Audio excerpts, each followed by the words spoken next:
Just start with it. Hey crew, thanks for tuning in. It's Michael Choi, and today we are interviewing Peter Batrouney and Patrick Dennis from Jellis in Melbourne. Here we're in Perth at the moment for the Australasian Championships. We've ducked out for a few minutes just to give you some insight. But first, guys, give the viewers a bit of insight on yourselves.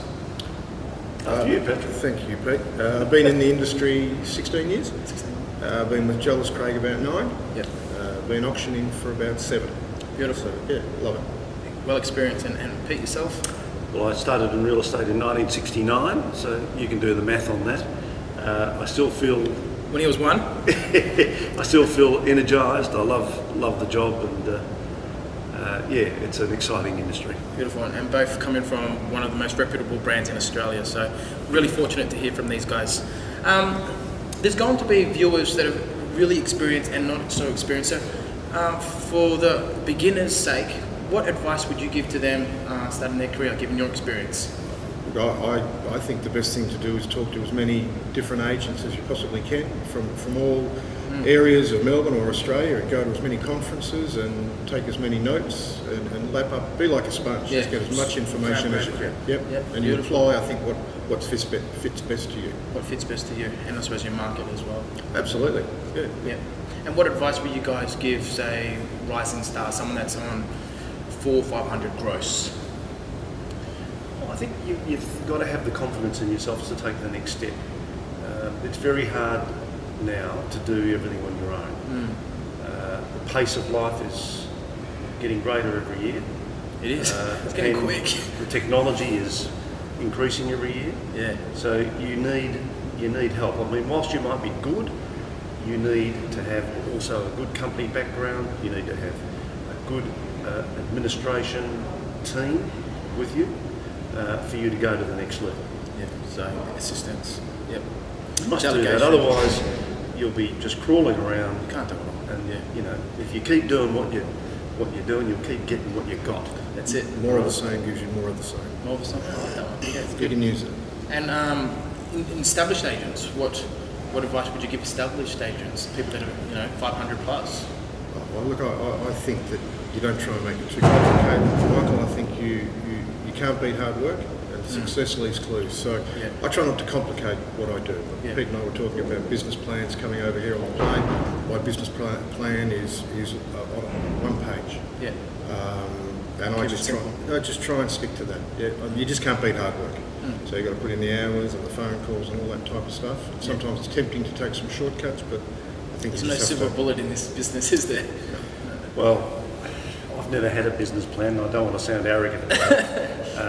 All I've tried to do in my career every year is to do as well as I can. I think that is a business plan. Yeah. And you were talking about rising stars before. I mean, look, I've interviewed a lot of young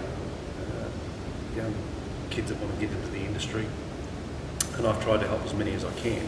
And I think you've got to ask yourself, if you haven't got energy and you don't like people and you're not enthusiastic, then get out now while you can. Get out now while you can. You've got to have, look, I'm 64 and I still feel like I'm 40.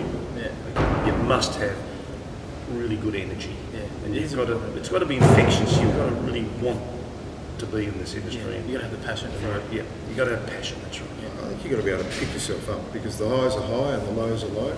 So true. But you've got to be able to cop it on the chin. And good advice. Sometimes you can have a bit of a sook, and there's nothing wrong with that. Yeah. Particularly when you've been chasing business for a long time and you don't get it. Yeah. Nothing hurts as much as that. But it's an emotional game, isn't it? You've got to be able to pick yourself up, because you just never know. Someone might just ring you and start from zero, they say. Just knock that monkey off the shoulder. That's it. Keep going. That's it. All right. Once again, your experience, and we're really lucky to be speaking to people that experience this. You guys, you would have made mistakes. Pick out a mistake, and what did you learn from that in your career? Well, I think the key is everybody makes mistakes, but you don't make the same one twice. Yeah. So just learn from every mistake. I make mistakes every day. Yeah. Sometimes I think one of the big mistakes is you can take too much for granted. I think you've got to expect the unexpected. You refer back to listings. You expect to get a listing because you know somebody and you've known them for 10 years or however long, and your expectation is that you might not have to go that hard because you think you're entitled to that business. That's so true. And I think you get down in the dumps when you don't get it. Yeah. And if you look back, and it's probably because you Deserve slackened it. off. Yeah, exactly. You thought you had it. Yeah, and that happens to everyone. Yeah. I won't say every day, but Yeah, often, yeah. absolutely. But yeah, you got no one else to blame but yourself, and I think that's what you've got to try and learn. You know, find out why you didn't win the business. Yeah. And I remember I was in Rotary for 20 years, and Bib Still was in our Rotary Club. Okay. I remember him saying once, every day he goes to the office, if he's got 10 things to do and he gets 7 of them right, he's in front. It's true. So, you know, you scoreboard. You can't get it all right. No, Just the scoreboard. Yeah, that's a good point. That's still progressing, isn't it? Yeah. Yeah. And okay. And looking at teams you've been surrounded by, you're in phenomenal teams at the moment. What would you say that your team and other great agencies have that set them apart? What characteristics, if there was say 2 characteristics of a sales consultant, what would they be that is needed? Well, I think in particular for my team, we have, there's 3 of us, and we've got a female who's worked with me for the past 5 or 6 years, but she's very good with buyers, and I'm not so. Yeah. So I think you recognise your strengths and your weaknesses. The other 2 don't option, but I do. So I think we all bring something special to that team. Yeah. And the more we work, the more I think you realise that we all need each other. And sometimes when you look back and you look back 5 years ago and you think, you know, how did I do it all as a sole operator? And you can't. You know, some people are very good at listing, and some people are great at auctions, and some people are very good working with buyers. So stick to your strength, delegate the others. I think that's, for me, that's what I think. I'd agree with that as well. But I'd be delegating everything then. Well, I think what Pat said is right, and look, I'm trying to now build a different model now within my team. I've got Campbell, who's been with me for 13 years, and we're partners. I've got Elizabeth and another guy that we're just working, sort of chaperoning at the moment in our team, but he sits in our pod, so to speak, and I'm hoping that he'll join our team in a more official sense in the new year. But we've got to work out the roles properly and make sure that we can make the numbers work, because if we can't do that, then there's no point in moving forward. Yeah. Business. But we also need another good woman in our team, and I think the business is going that way too, where I think you need a selling person like Pat's talking about with Danielle.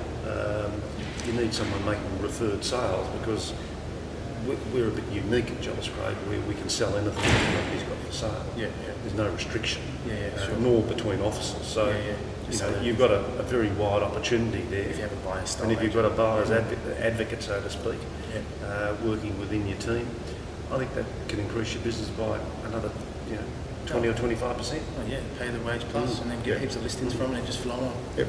Well guys, you've just heard it from Peter Batrouney, Patrick Dennis from Jellis Craig. Thanks guys, you guys have been awesome. Thank you so much. Well done, mate. Cheers. Thanks, Michael. Cheers. Thank you. Pleasure. On you, mate. Well done.